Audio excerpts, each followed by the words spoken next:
Hey traders, hopefully everyone's having a good week. We're going to start off this video looking at Bitcoin. We're then going to jump into the S&P. It has broken out into a new high, although it's just slowly grinding to the upside within its ascending wedge. And it's contracting in volatility, so a lot of people are talking about it potentially creating a move to the downside, although we have seen ascending wedges recently in multiple asset classes melt up to the upside. So we'll see how that plays out. And then we're going to end off the video looking at the US dollar, the DXY, really quickly, because that is an indication to some degree of the strength or weakness of the dollar when comparing it to other currencies around the globe. So let's get right into it. This is going to be the chart of BTC on the 2-day chart.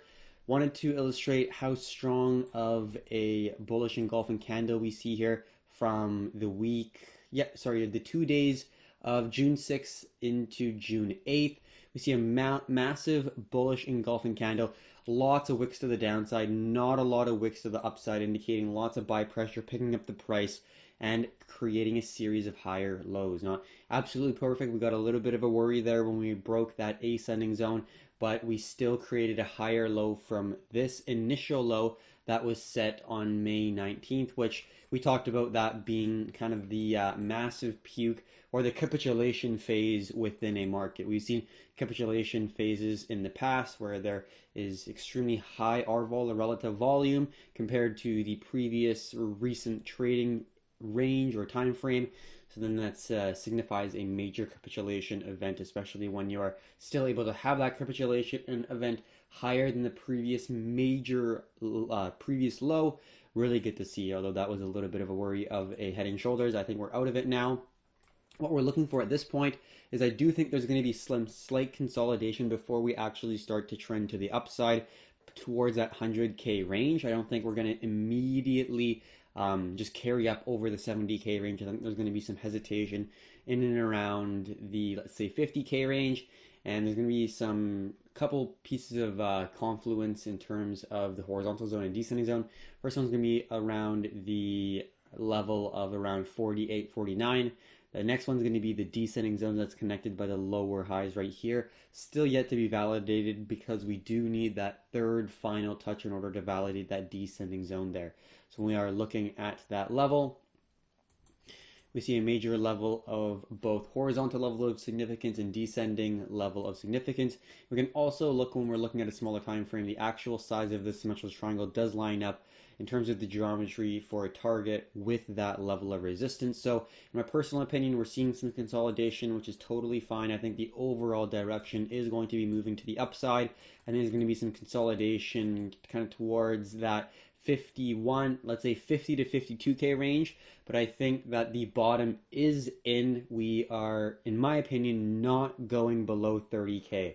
I've been harping on this for a while. I was definitely a little bit worried when we broke this nice ascending zone that we were holding so well, but we still made it higher than the previous major low at 30K. We got a massive rebound, and then we got a nice fractal pattern where we saw a smaller formation of the pattern within the pattern itself, which is a fractal, which is pretty cool. And that it was a kind of double confirmation. We got not only the first time with the rejection of the bears, with the bulls coming in, stepping up to the plate and really taking charge, but we saw it the second time around right here as well. So we saw not only once but twice where we see buyers taking charge, taking control of the market with lots of confidence, and then in confluence with that, you see the RVol, you see the nice strong buy pressure, not a lot of sell pressure. This is a no supply candle, so indications of just weakening bears, which is really good to see.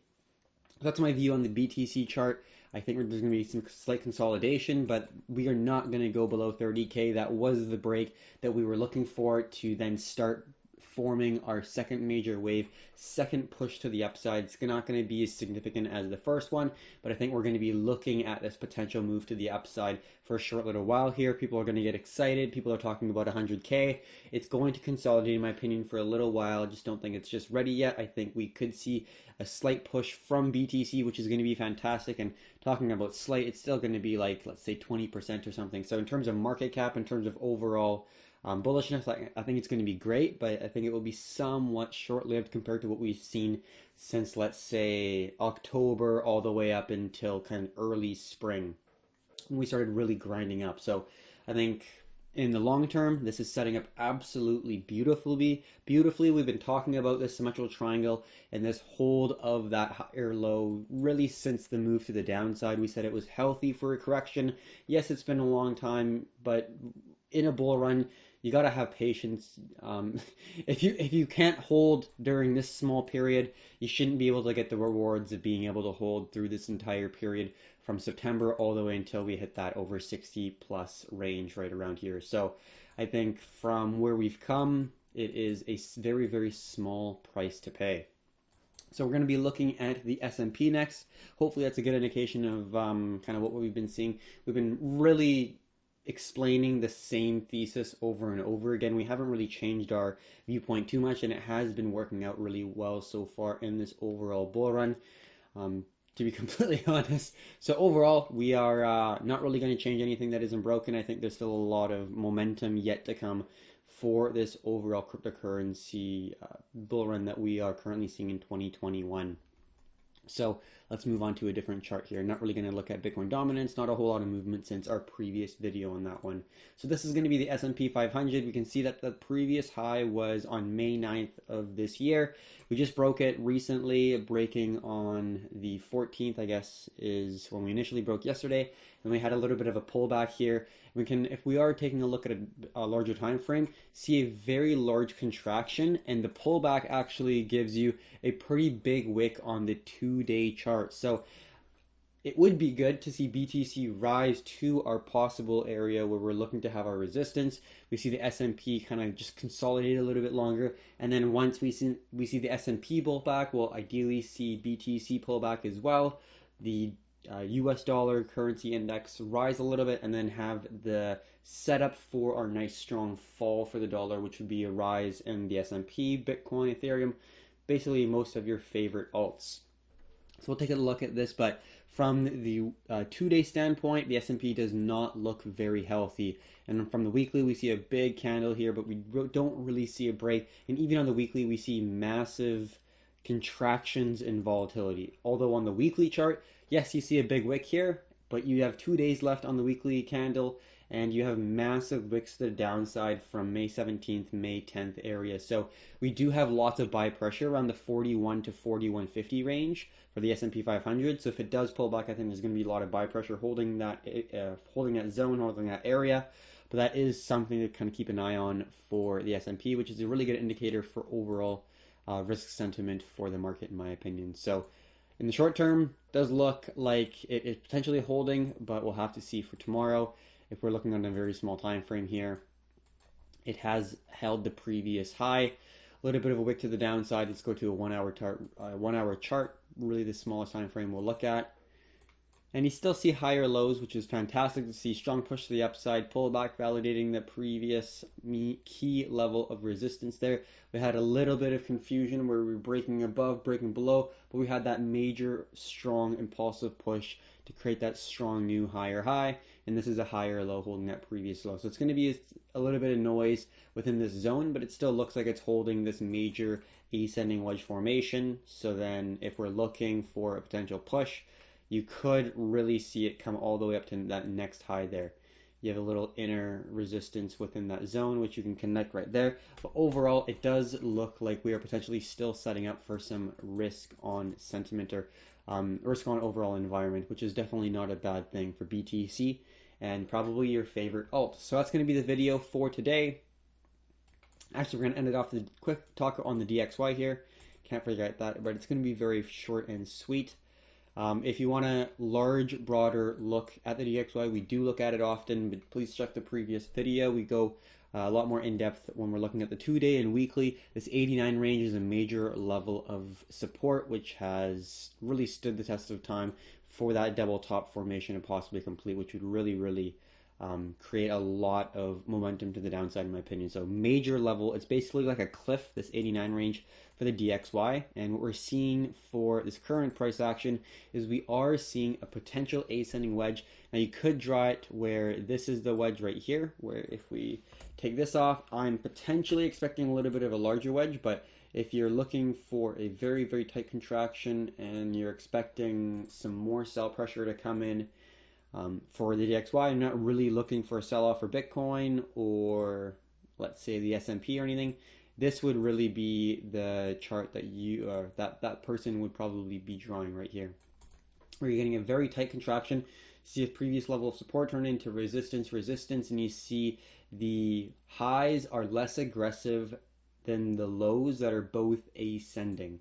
So it's contracting upwards after a strong impulsive push to the downside. You could call it a bear flag, setting up to potentially break 89. That's going to be, in my opinion, the first possibility where you see somewhat like a setup here, where you see a strong push to the upside, but you see a nice setup possible formation. And then it tries, but it can't, where then you see made a higher low, and then you get the push to the upside because the sellers were not strong enough and the buyers were stronger in order to push that price back up. And then this is going to be that second attempt.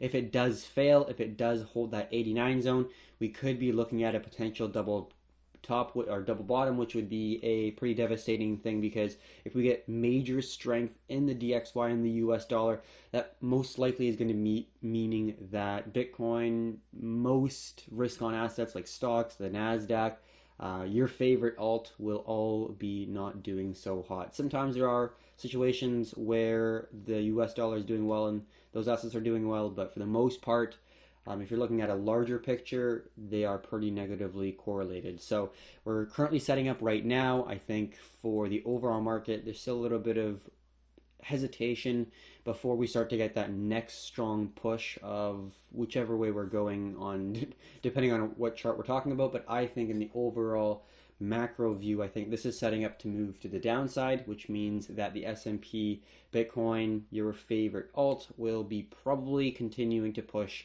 to the upside. So that's going to be my overall view of the market so far. It's still looking pretty strong. The markets, in my opinion, are consolidating to a point where they are looking like they're contracting and potentially making a strong push here, especially the S&P 500, where we've just seen barely series of higher highs and higher lows, kind of like what BTC did, where it's slowly arching and then you're seeing that major contraction in volume. But hey, it could melt to the upside. They are talking about printing $6 trillion in the United States. So all these assets are denominated in US dollars, and the US dollar is getting printed into oblivion. So the numbers are just going to get higher and higher. Got to have a little bit more of an open mind, in my opinion, when we are looking at assets denominated in US dollar, because it might not make sense looking at the previous 10 years if something has a crazy market cap or is deemed to be very expensive. But when you're basing everything off of a inflating currency and a proliferating currency, it is going to get more and more expensive relation to that currency. So I don't see any capabilities of them stopping. So I think that we have to all have a really open mind and understand that things can cost millions of dollars. Look at history. Economic history is very important to understand, because it gives you a broader understanding of what could play out in the future if we are using basically absolutely worthless currency that a central entity can print into oblivion. So that's a good way to end off this video. Thank you very much for tuning in. If you thought it was educational, useful, entertaining, please give it a like. And if you would like more videos like this, or you're really enjoying our podcast, please give us a subscribe. We do really appreciate it. So until next time, have a good one, traders.